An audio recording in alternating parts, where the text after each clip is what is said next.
Psicoterapia para recordar o dejar ir a quienes ya no están con nosotros. Buenas tardes, colegas. Te saluda como cada martes Carla Cabrera. Y como cada martes te saluda tu servidor y amigo, el psicólogo Jorge Ojeda, el día de hoy para platicar acerca de este tema que, bueno, pues nos mueve mucho a todos, ¿no? Y a los usuarios y a los terapeutas, el trabajar con situaciones de muerte y de pérdida, bueno, pues siempre es un tema delicado. Y bueno, uno de los errores más comunes al trabajar con pérdida y duelo es el forzar a los usuarios a continuar adelante con sus vidas ya sin el ser querido. Hemos tenido la experiencia, por ejemplo, de platicar con varios usuarios de esta naturaleza que de repente nos dicen que los terapeutas anteriores o que inclusive sus familiares les decían, ya, por favor, ya déjalo en paz, déjalo descansar, sigue con tu vida, sigue adelante. Lo que quiere decir, por ejemplo, en términos de Gregory Bateson, es precisamente como una perspectiva simétrica con respecto al dolor, obligar al usuario a que ya no sienta dolor y es una técnica pues, que realmente no funciona. Porque entre más, por ejemplo, las personas le insisten, entre más el terapeuta insiste en que el usuario olvide al ser querido que ya falleció, pues entonces el usuario más se aferra precisamente a esta perspectiva de, entre comillas, no dejarlo ir. Yo me pongo en el papel del usuario y se me haría hasta un tanto irrespetuoso el que el terapeuta se vuelva como un intervencionista del club del optimismo, como olvídalo, supéralo. A él no le gustaría verte así, que esa es una de las frases que más se usan y que yo he notado que inclusive genera mucha culpa de por qué estoy sintiendo esto si a mi familiar, el que ya no está, no le gustaría verme así. Entonces la culpa pues tampoco sirve, ni la porra del optimismo tampoco, es como una señal de no tener respeto hacia el dolor que como seres humanos pues podemos entender porque tenemos el hilo conductor de la humanidad. Entonces, mucho cuidado con esta frase de hay que dejar ir y hay que soltar, que está muy de moda. Otro error común es querer adelantarse en el proceso de cada usuario. Voy a poner esta metáfora. Imagina que tú estás viendo una serie que te está gustando bastante, pero de pronto hay puntos muertos que adelantas con el control, ¿no? Y entonces le pones a adelantar a las partes que no te gustan. Hay usuarios que vienen con este deseo de adelantar o agilizar el trámite del duelo como si por asistir a terapia pudieran poner ese adelanto en su vida y no pasar pues por el dolor que sin duda cada persona va a estar viviendo de una manera muy particular. Pero es que esto no se puede adelantar porque cada persona vive un proceso muy particular, cada persona tiene su propio tiempo y si lo intentamos adelantar como en la serie, pues es probable que entre más desee adelantarse, más retroceda en el tiempo recordando a la persona que ya no está. Y es precisamente lo que quieren evitar. Entonces, la pregunta de si en psicoterapia trabajamos para recordar o dejar a quienes han fallecido, pues permanece. Para trabajar con pérdida y duelo, Michael White desarrolló un proceso de 3 pasos. El paso número 1 es la deconstrucción del problema, es decir, hablar con la persona, digamos, como que se quedó con el usuario con respecto de cuánto extraña a su ser querido, los momentos felices que vivió con él. Y esto es una parte, digamos, dolorosa, en efecto, para los usuarios. Pero Michael White pretende con esta fase el hecho de que el terapeuta pues empape precisamente de la experiencia del usuario. Pero ¿qué creen? No se queda nada más allí. En segundo lugar, lo que Michael White hace, sobre todo con personas que han estado extrañando a sus seres queridos que ya fallecieron durante muchísimo tiempo, lo que Michael White hace es precisamente una invitación a no despedirse de ellos y a decirles de nuevo, hola, en este libro fantástico de guías para una terapia familiar sistémica, en el artículo que precisamente también se llama Decir de nuevo, hola. Que esta metáfora me parece maravillosa porque en general el mundo te dice, cierra el ciclo, despídete, permite que tu familiar se vaya, etcétera, pero Michael White propone lo contrario, qué interesante. Cuando tú le haces este tipo de propuesta a los usuarios, de repente los usuarios se quedan así como sacados de onda y decir, ¿cómo de decir hola? ¿No? Si ya muchas veces mis familiares, inclusive otros terapeutas, inclusive médicos, psiquiatras me han dicho, déjalo, o sea, ya déjalo ir, saca sus cosas, etcétera, etcétera. ¿Cómo es eso de decir hola? Si el usuario acepta, por ejemplo, que en el 99.9% de los casos, bueno, pues el usuario dice, sí, sí me interesa precisamente explorar esta parte, entonces ahora invertimos el ciclo. El usuario, por ejemplo, ya no habla con respecto de lo mucho que extraña a su ser querido. Por ejemplo, vamos a poner aquí a Marcos y a su mamá para ejemplificar esta situación. El usuario ya no habla de la mamá. Ahora lo que le preguntamos al usuario es precisamente cómo la mamá lo veía como una persona valiosa, cuáles son sus características positivas, qué cosas la mamá, por ejemplo, en este caso veía de Marcos que a él le gustaría conservar en su vida. Y entonces el ciclo ya se invierte y la conversación se vuelve una conversación mucho más entusiasta, mucho menos dolorosa y permite precisamente reintegrar todas aquellas anécdotas, todas aquellas perspectivas que en este caso, por ejemplo, la mamá tenía a la vida de Y Marcos. esta reintegración permite ir forjando una nueva identidad, por supuesto ya con la ausencia del familiar, pero una identidad que sin duda queda empapada de las experiencias que se tuvieron juntas. Haciendo alusión, por ejemplo, al Día de Muertos, Michael White decía que no necesariamente dejamos de relacionarnos con las personas que ya no están, simplemente cambia la relación y entonces es en eso en lo que un buen terapeuta que utiliza esta técnica de la terapia narrativa debe enfocarse. Para trabajar con pérdida y duelo, entonces vamos a seguir estos tres pasos que les vamos a ejemplificar en el caso número 1, donde tenemos a este chico que se llama Pedro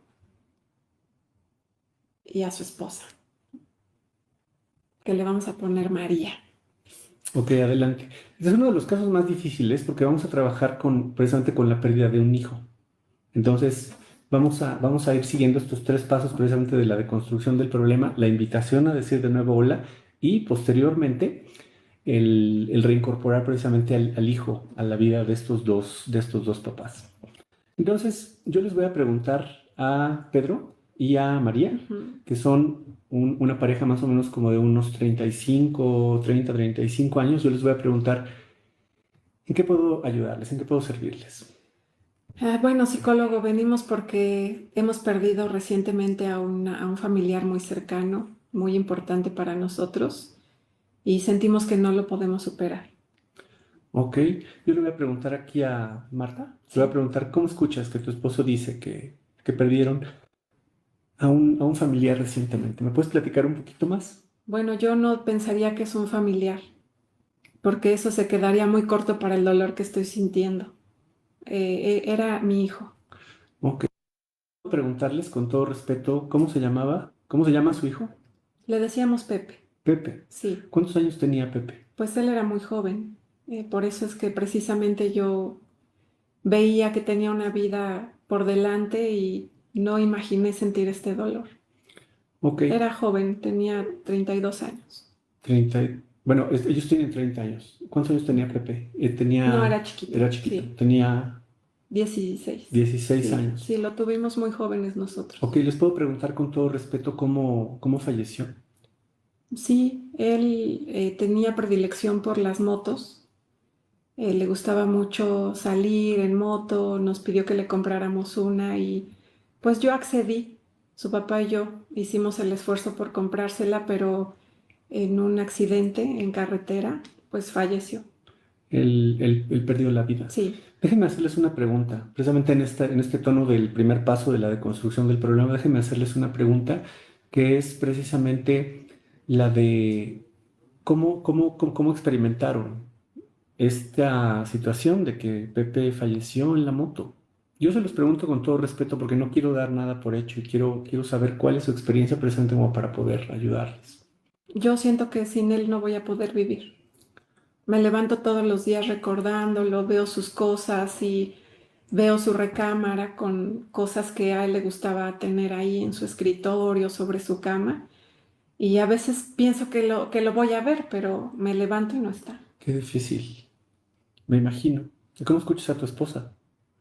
Pues sí, yo también ¿Tú estoy cómo muy lo...? triste, pero yo siempre le digo a mi esposa que, pues que lo dejemos descansar. Ujú. Ok, Y aquí va a deconstruir esta idea, porque los usuarios vienen mucho con esta idea de lo voy a dejar descansar y le voy a preguntar precisamente al papá, le voy a preguntar, oye, ¿cómo llegaste a pensar? ¿De dónde sacaste esta idea? Porque puede parecer muy obvia mi pregunta, pero ¿cómo llegaste a pensar que debías dejarlo descansar? es que yo siento que él no quisiera vernos tristes, porque Ajá, él era una persona muy alegre, que era muy juguetón con nosotros y siempre estaba, pues, haciéndonos reír. Y yo pienso que a él no le gustaría vernos así. ok.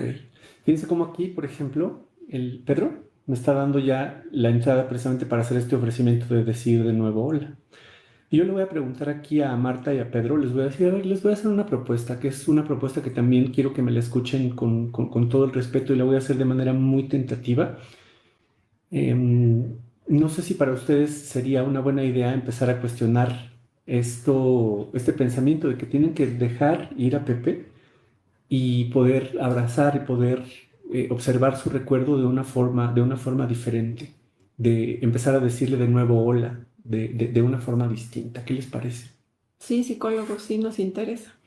Ok, como aquí el papá me dijo que tenía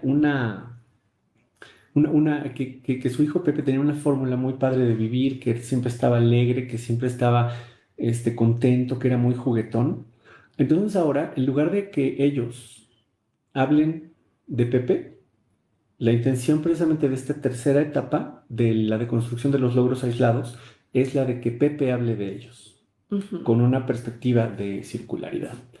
Entonces lo que voy a hacer aquí es que le voy a preguntar, cuéntenme de las características positivas que Pepe veía de ustedes, que les gustaría conservar en su vida. Pues a mí siempre me decía que yo era muy consentidora y la verdad sí. Él fue nuestro primer hijo y entonces yo lo consentí mucho, pero en el buen sentido, o sea, me gustaba prepararle su comida favorita. Ahora que nos pidió la moto, pues hicimos el esfuerzo por comprársela y yo siempre le decía, no pasa nada, ¿no? Cuando él sacaba una mala calificación o así, le decía, no te preocupes, no pasa nada. Y entonces me decía, ay, mami, tú eres muy consentidora. Te veía como una mamá consentidora, Sí, ¿no? Y que es capaz, estoy escuchando, de confiar también en las otras personas. ¿Y a ti cómo te veía, Pedro? Pepe, ¿cómo te veía? él y yo éramos muy cercanos porque hacíamos cosas juntos los fines de semana, nos íbamos a jugar fútbol. Y yo también comparto el gusto por las motos, entonces, pues es algo que nos unió durante mucho tiempo. Hablábamos de motos, de cómo decorar, de cómo, etcétera, ¿no? Es algo que nos gustaba mucho hacer. Ajá. Si en este momento, por ejemplo, yo le pudiera preguntar a Pepe cómo le gustaría verlos, cómo a él le gustaría que ustedes continuaran con su vida, ¿qué me diría? Contentos, contentos porque a él no le gustaba vernos tristes. De repente, ¿no? Mi esposa y yo discutíamos por algo y nos distanciábamos tantito y él decía, no, no tienen que estar así, nos unía, pues buscaba algo que nos volviera a unir a ella y a mí, que estuviéramos bien. Si él, por ejemplo, pudiera sugerirles en este momento algo para volver a estar unidos, que déjenme preguntarles con todo respeto, que no fuera el dolor, que yo sé que es parte natural del proceso, pero si él les pudiera recomendar algo para unirse, ¿qué sería? Que nos acompañemos. Él va a decir que nos acompañemos inclusive en el dolor y que le pregunte más a mi esposa cómo está, que pues a veces no hace falta preguntar, sino a lo mejor acercarse para lo que sea, si sea para llorar o lo que sea, pues a lo mejor que sienta que yo soy su apoyo. Ajá, entonces a él le gustaría, por ejemplo, ver que tú sigues siendo una persona consentidora, a él le gustaría ver que tú sigues teniendo gusto por las motos y Sí, les gustaría verlos juntos. sí.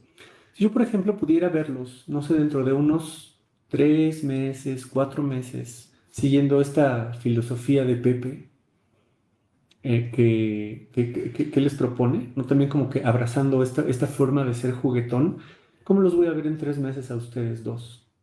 Él va a decir mejor, Ajá, mejor. y para ti, Marta, También mejor, sí sintiendo el dolor de que no voy a tener a mi hijo, pero no con tanta intensidad como lo siento ahorita. Ajá. ¿Cómo va a ser diferente este dolor? Porque en este momento yo no les estoy pidiendo que no les duela. Eso sería absurdo de mi parte. Pero quizás utilizando la voz de Pepe, sí me gustaría traer cosas que ustedes pueden, digamos, comenzar a hacer, que a él le gustaría que verlos haciendo, ¿no? Como el estar juntos, el que tú sigas siendo consentidora, el que a ti te sigan gustando las motos, el que ustedes estén juntos, el que, por ejemplo, si no sé si Marta está triste, ¿qué consejo te daría a ti, Pedro, como para consolarla? Me diría, tal vez no hablaría mucho, pero se acercaría a mí a acariciarme la espalda como siempre lo hacemos. Ajá. ¿Y qué te diría a ti? ¿Qué consejo te daría a ti para ayudar a tu esposa? Me diría que me acerque, que en este momento difícil, que esté presente, que esté cerca de ella, que no la Ajá. deje sola. ¿Y a ti qué te diría? A mí me diría, mamá, ya, no seas enojona o cosas así. Ok. Ok, aquí creo que el tono de la conversación ya cambió, o sea, por completo. En primer lugar, lo que hice fue de construir el problema, cómo ellos estaban, digamos, como experimentando la muerte de su hijo Pepe, que es una de las pérdidas más difíciles en la experiencia de los usuarios. Paso número dos, lo que yo hice fue ofrecerles el decir de nuevo hola y revertir la mirada, ¿no? Ahora, en lugar de que ellos me hablen de Pepe, lo que yo quiero con este tipo de procesos es que Pepe me hable de ellos dos. Entonces, como para concluir la sesión, yo les preguntaría si les fue útil de la sesión al venir aquí. Yo estoy esperando que ellos me digan que sí, que cambió su mirada con respecto de cómo ven esta situación de que Pepe ya no está con nosotros. Y les pediría precisamente acciones muy concretas con respecto de qué van a hacer diferente ahora, precisamente como para poder integrar la voz de Pepe en sus vidas. Ella va a decir, yo voy a entrar a su recámara, pero cuando entre voy a pensar en una cosa más optimista, porque ahora que entro, pues todo lo veo sombrío, gris, triste, y a mi hijo no le gustaría Que eso que siga eso siga pasando. pasando. A él le gustaría que entre a su recámara y recuerde los momentos bonitos que pasamos ahí, en Ajá, la casa, en la recámara, en las salidas juntos. ok. ¿Y tú, Pedro, qué vas a empezar a hacer diferente? Yo quiero acercarme más a mi esposa, porque siento que la he dejado últimamente y a mi hijo no le gustaba eso. Siempre me decía, habla con mi mamá, reconcíliense. Yo creo que es algo que honraría mucho la memoria de mi hijo. Ok, muy bien.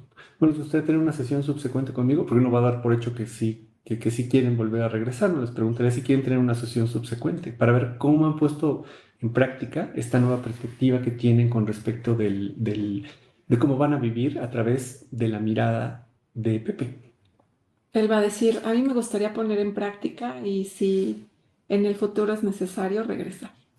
Ok, muy bien. Bueno, pues tienen mi teléfono y ya me llamarían. Ese sería el caso, digamos, como el caso número uno, que es con una pareja se puede trabajar con familias, por ejemplo, también. Aquí nos preguntan que qué modelo estamos usando. Es la terapia narrativa en familia. Dicen él, es como encontrar el quién éramos cuando estábamos con el ser amado y seguir siendo en su ausencia. Qué Preciosa frase. bonita Ahora, ¿lo puedes volver frase. a repetir, por Sí, favor? es encontrar el quién éramos cuando estábamos con ese ser amado y seguir siendo en su ausencia. Creo que eso hablar de los logros aislados, el paso 3 lo describes perfectamente en él. Dice Camila, este proceso de terapia de duelo lo vamos a ver en el diplomado de los sábados, Claro, por totalmente, supuesto sí. que sí. La terapia narrativa es uno de los modelos predilectos por los alumnos. Es una parte muy importante del curso, ¿no? Sobre todo ahora que estuvo mucho en auge bueno, pues que muchas personas fallecieron por COVID, por ejemplo. Y creo que la muerte en general siempre va a ser un tema común alrededor de los procesos psicoterapéuticos, ¿no? Todo el mundo cumplimos con ese ciclo de vida de que nacemos, crecemos y morimos. Entonces es un tema que forzosamente tenemos que abordar en el curso del diplomado en terapia familiar. Para trabajar con pérdidas y duelo, vamos a seguir entonces estos 3 pasos que vamos a ver en el caso 2 de familia también. Así que bueno, es una familia un poco más grande, Oye, espérame, déjame volver a empezar. sí.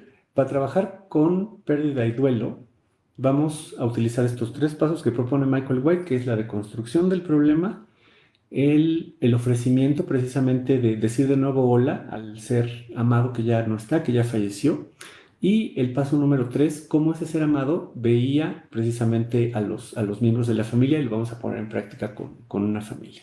Muy bien, entonces aquí tenemos a Nina, a Alejandro, a Francisco, a Gabriela y por acá un miembro de la familia que se fue. Que falleció. Muy bien, entonces les voy a preguntar en qué les puedo ayudar esta tarde.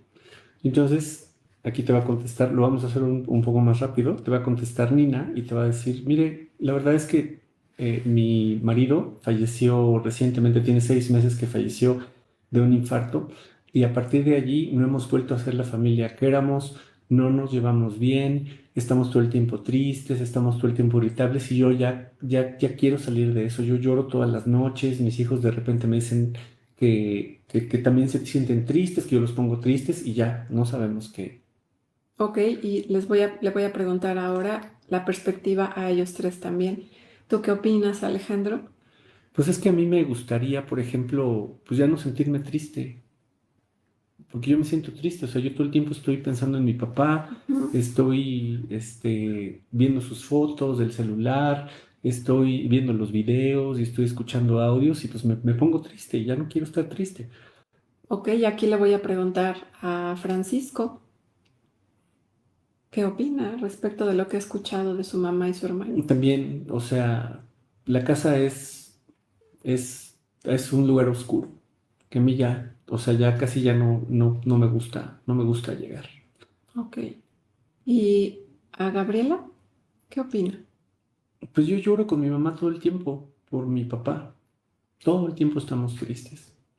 Ok, entonces estoy escuchando que la familia llora, extraña mucho al papá, han pasado un poco más de 6 meses y la tristeza les ha invadido a ustedes cuatro, ¿voy entendiendo bien? Sí, nos sentimos completamente tristes. O sea, extrañamos que siempre llegaba de buenas, que llegaba a poner música, que nos traía de cenar, que nos consentía, que inclusive aunque no, él no comprara algo de cenar, pues compraba algo para prepararnos, y era muy buen cocinero y lo extrañamos muchísimo. Ya veo, fíjense cómo aquí otra vez escuchamos un discurso que nos abre la puerta para decir de nuevo hola y entonces se lo ofrecemos a la familia de una forma muy respetuosa y les preguntamos, ¿nos permites conocer a Everardo?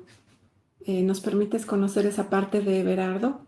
¿Les gustaría hablarme de esa otra parte, de cómo era él y de lo que recuerdan bueno de él, además de que les cocinaba, de que siempre estaba atento para ustedes? ¿Podemos hablar de eso algunos minutos? Ok, esto es una etapa de transición, porque todavía seguimos hablando de la mirada que la familia tiene sobre Everardo y ahorita van a ver cómo le vamos a dar la vuelta para poder observar cómo Everardo veía a la familia. Ajá. Les voy a preguntar qué cosas recuerdan buenas de él. Bueno, pues que siempre estaba contento, que ponía música, que nos cocinaba, que por ejemplo, si nosotros, cualquiera de nosotros tres tenía algún problema, pues él nos decía, no te preocupes, hijo, o sea, sigue adelante, como que siempre tenía una solución para todo. Y aquí la mamá va a decir, pues sí, o sea, mi esposo siempre solucionaba todo. Ahora, vamos a ver, entonces ya escucho que Everardo tenía características muy hermosas que ustedes recuerdan con mucho cariño. Déjenme preguntarles ahora, si él estuviera aquí en este momento, ¿qué cosas diría de ustedes cuatro?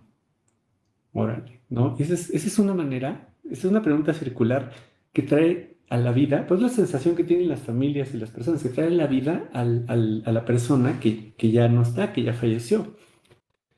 Y entonces ellos van a decir, bueno, pues, o sea, a mí y a mis hermanos siempre nos vio que iba a contestar Paco. Ujú. Pero sí, Alejandro siempre nos veía competentes. O sea, siempre nos veía competentes, siempre nos decía, órale, ustedes pueden. A mí siempre me decía, no te me achicopales, no te hagas chiquito porque tú tienes todo para triunfar en la vida, eres inteligente. Y me decía que estaba yo guapo, me decía que me vistiera bien y me daba muchos ánimos. Entonces, pues yo veía que él consideraba que yo era una persona que podía salir adelante. ¿Y para ti? Pues también, o sea, como que siempre era la misma perspectiva. O sea, por ejemplo, a él, a mi hermano, le decía que era el guapo y a mí me decía que yo era el inteligente. Entonces, que pues, utilizáramos eso, ¿no? Que el guapo y el inteligente que siempre salieran adelante. Nos veía muy bien. ¿Y a ti, Gaby? A mí me decía que yo era la mujer, la niña más preciosa del mundo, que yo podía tener todo lo que yo quisiera, que yo podía conquistar cualquier cosa que me propusiera. O sea, de hecho, gracias a él es que estoy estudiando pues, medicina, Ok. porque a mí yo decía, no, ya para qué ni presento el examen, no voy a quedar. Y él me dijo, no, órale, ¿cómo no? Sí, preséntalo. Y pues aquí estoy estudiando medicina. ¿Y para Nina? Ay, a mí me veía como la mejor mamá del mundo. Como que siempre me decía, mira, o sea, todo lo que hiciste tú, casi casi tú solita, ¿no? Porque tú los gestaste y tú los pariste. Y aparte me decía que yo era una muy buena administradora, que sin mí no hubiéramos tenido nada de lo que tenemos. Parece que Berardo les entrenó para los momentos difíciles y para que en esos momentos difíciles ustedes pudieran recordar todas las habilidades que ustedes tienen ahora mismo. Déjenme preguntarles algo. Si pudiéramos adelantar el tiempo algunos meses y usar todas las habilidades que Berardo les inculcó, ¿cómo se verían a ustedes mismos? Pues llegando a la casa felices, llegando a la casa contentos. Yo creo que él te va a contestar la mamá, que es Nina. Nina, y te va a decir, yo creo que él diría las cosas prácticas. O sea, por ejemplo, mi cuarto ya, úsenlo para otra cosa. Yo quiero ver que las cosas sean prácticas en la casa. O sea, la ropa, por ejemplo, que les quede a ustedes dos, a mis hijos, que se la pongan. Pero si no, ya véndanla. Véndanla y cómprense otra cosa. A ver, déjame hacer una pausa. Déjame ustedes cuatro, a ver si esta conversación les ayuda. Conversen de qué habilidades les inculcó que pueden poner en práctica ahora que él ya no está y que les van a ayudar a reconfortarlos. Es una técnica de escenificación que en este momento tiene la intención precisamente de generar una conversación distinta, no tanto acerca de qué tan tristes estamos, Ujú. sino qué cosas vamos a hacer con las cosas buenas que ¿Qué él veía inculcó? Everardo. Y entonces ella va a decir, vamos a limpiar el cuarto de su papá. Entonces él va a decir, sí, y ya no hay que estar tristes, o sea, vamos a tener otro tipo de conversaciones, o sea, vamos a llegar de buenas a la casa, aunque estemos tristes, hay que hacer como que estamos de buenas. Y pues yo pues ya voy a ir a la escuela, porque si no voy a reprobar. Y él me diría, no, pues sí, vete a la escuela. Él te diría como, da un poco más de ti en un momento difícil, ¿no? Wow. No, pues sí, a todos te hacen así. Sí, en un momento difícil hay que dar más Ok. de la familia. Voy a ir cerrando la sesión y entonces le voy a preguntar a la familia, ¿esta conversación que hemos tenido les resulta útil? Sí, claro que sí, porque pues, ahorita nos dimos cuenta de quiénes somos, de las personas que a él le gustaría ver progresando, enfrentando los momentos difíciles y que no le gustaría vernos apachurrados. Muy bien, ¿les gustaría que tuviéramos otra sesión? ¿O ustedes sienten que con estas habilidades que resaltaron son suficientes?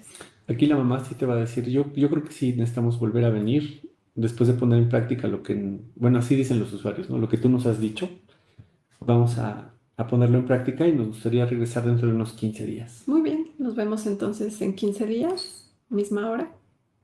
¿Le parece bien a la familia? Nos parece Muy perfecto. bien.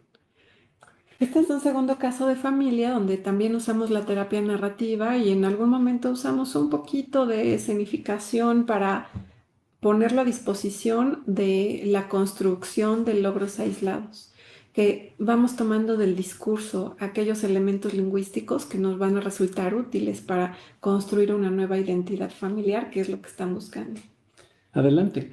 Entonces, en resumen, para trabajar con pérdida y duelo, pues vamos a utilizar estos tres pasos, ¿no? En primer lugar, ver la deconstrucción del problema desde la terapia narrativa, es decir, qué tanto los usuarios extrañan a la persona que falleció. Dentro de este discurso vamos a encontrar como de lejos, de logros aislados, porque ellos nos van a dar cosas positivas con respecto de la persona que se fue.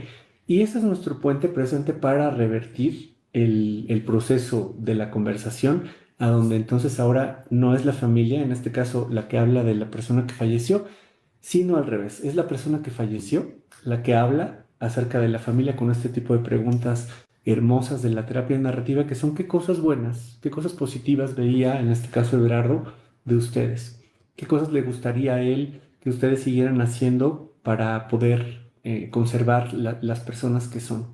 Si estuviera aquí, ¿qué nos diría de las cosas buenas que son que tienen ustedes? Y entonces se trata precisamente como de ir generando conductas que la familia pueda llevar a cabo y que aterricen precisamente en una perspectiva más adaptativa, menos dolorosa con respecto de que un ser querido ya no está con nosotros. Y estaba pensando que el terapeuta, además de hacer las preguntas del modelo, está muy atento a escuchar esa puerta que nos abre, que nos da paso Al decir de nuevo hola. a decir de nuevo hola y estamos atentos a que la familia nos lo permita, nos permita ese acceso. Inclusive, para trabajar con pérdida y duelo, una vez que hemos reintegrado al ser querido que ya no está, una vez que ya lo pusimos a hablar acerca de la familia, que ya recuperamos la identidad de la familia o de la persona, por ejemplo, cuando, cuando el discurso estaba al revés, ¿no? Es el discurso de lo extraño, etcétera, etcétera, ahora es la persona que habla, la persona que se fue la que habla de la familia. Hay una técnica que a nosotros nos gusta utilizar que es precisamente la de anticiparnos al dolor o a los eventos que pueden causar dolor. A esta familia, por ejemplo, nos hubiera gustado decirles que es completamente normal que si de repente hay algún suceso, algún evento que les traiga al corazón precisamente dolor, es completamente normal, ¿no? Que inclusive es un hecho que va a pasar, ¿no? Si de repente, por ejemplo, la familia se encuentra el libro favorito de Everardo en este caso y se pone a llorar, bueno, pues que también está bien, que es parte de un proceso natural. Voy a contar algo que me hizo recordar respecto de naturalizar el dolor. Esta señora que por supuesto pierde a su esposo, en una tarde está sacando algo del closet y siente como las mangas de su esposo de la camisa le cuelgan aquí. Wow, ajá. Y entonces ella lloraba así muchísimo por ese evento que vivió en el closet, ¿no? Y decía, es que me da señales de que está aquí conmigo. Entonces, fíjense cómo eso también, aunque es muy doloroso, puede ser una puerta para decir de nuevo hola. Y yo entonces le pregunté, ¿qué crees que te haya querido decir Con él. colocando sus manos en ti? Me dijo que aquí está, que me está acompañando, que no estoy sola, porque además pues ella se quedó sola, ¿no? Y todo eso. Decía, él me quiere decir que está aquí y de alguna forma hace que yo note su presencia.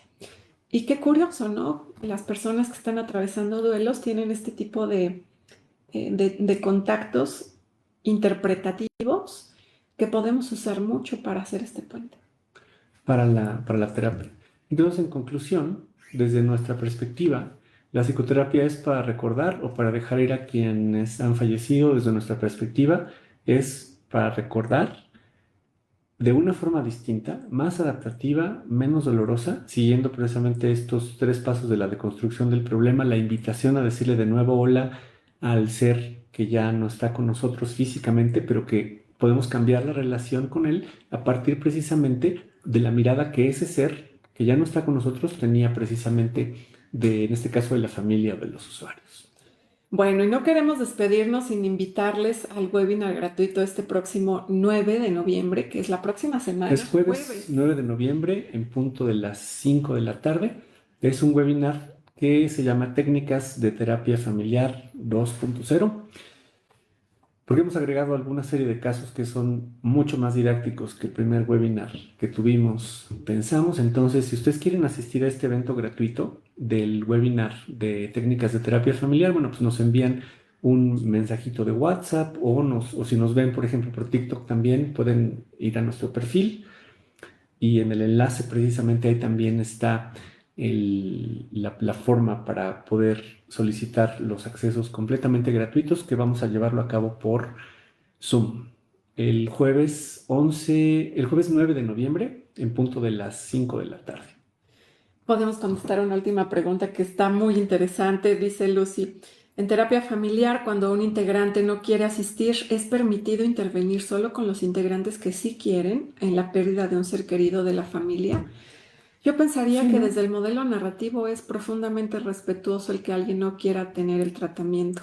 Tal vez o está experimentando su propio dolor, por sí mismo lo está resolviendo o simplemente no lo necesita, ¿no? ¿No considera que la terapia sea un medio que le puede ayudar a resolver esta situación? Y entonces es completamente, pues, aceptable que no venga. Creo que desde la perspectiva de la terapia narrativa, también trabajamos con personas que quieren trabajar con nosotros, que tienen necesidad de cambio, pero como no hay una perspectiva, por ejemplo, estructural, ¿no? De que necesitemos cambiar las jerarquías, etcétera, etcétera, pues es un modelo mucho más abierto que precisamente te puede permitir trabajar con dos miembros de la familia, ¿no? O en el caso de la sesión del día de hoy, si de repente la mamá no pudo venir, bueno, pues también puedes trabajar con ellos tres, o si uno de los hijos falta, creo que también es posible, siempre y cuando pues sigas esta misma perspectiva, ¿no? De la reconstrucción del problema, la invitación y los logros aislados.